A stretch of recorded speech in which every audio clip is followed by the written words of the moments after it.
One of the devil's most effective strategies is to try to divide Christians, to split us apart because he knows he can divide and conquer. In the 21st century, he's used all kinds of secondary issues to split us from one another. Things like music, the education of children, race, family size, the role of women, alcohol, politics, diet. I think in 2020 he's come up with a new plan. It's called mask. Should I or should I not wear a mask? I'm talking, of course, about COVID. And believe it or not, the enemy is going to use the virus to try to attack the church. And if there's one word that describes how we ought to navigate these waters of virus response, that word is grace. Charles Smith wrote, "One of the most challenging aspects of the COVID-19 recovery will be disagreements over acceptable post-COVID social norms between friends and family. Hurt feelings will abound if we're not careful.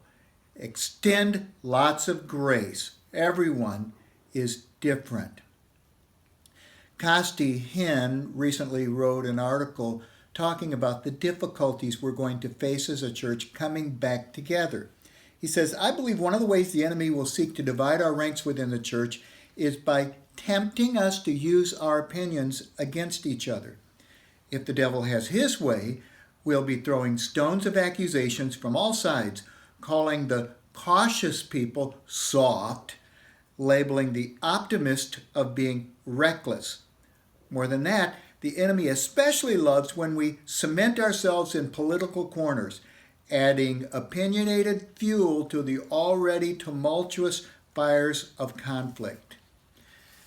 What we need to realize in the church and here at Graham Church is we're going to be different. We're going to have different reactions to the virus. Some of us are going to be very cautious because we have experiences and we have risk in our lives. Maybe we're the ones that work primarily from home. We follow every one of the CDC's recommendations. We're the people who wear our masks to go to the mailbox. We're very, very careful when it comes to the virus. Then there are others of us who are very confident. We don't wear a mask except when we're legally required. We spend lots of time with other people and we don't mind in being in proximity to them. We think that a lot of what we're hearing on the news is just a conspiracy to destroy our economy. Well, how do we deal with this in church when we have people of such strong different opinions? Well, we need to know, first of all, that it's okay to be different. For cautious types, we think that the optimist people are way too relaxed. They're dangerous. We begin to think about the what ifs. What if they're around too many people? What if they cause the virus to spread? And then for the highly confident optimists, we think that others are too conservative. They're too legalistic. They're too given in to fear. And so what results then in the church is we start judging others. So how do we overcome this?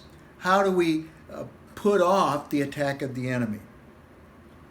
Hinn suggests 4 attitudes for COVID-19 recovery that we as Christians have to have.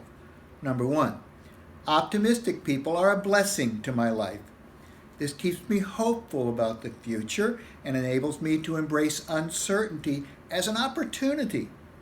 Number 2, cautious people are a blessing in my life. They keep me sensitive to the needs and concerns of others, and they help me to make wise decisions. Number 3, different gifts and approaches make all of us more effective. In the church, we don't want to all be alike. We shouldn't all have the same opinion. Read 1 Corinthians 12 and look how Paul celebrates the different gifts. Number 4, people matter more than my opinion. Whatever your opinion on the virus is, whether you're very cautious or very optimistic, you need to value relationships more. It's a privilege that God has given us to love one another, even when we disagree with them.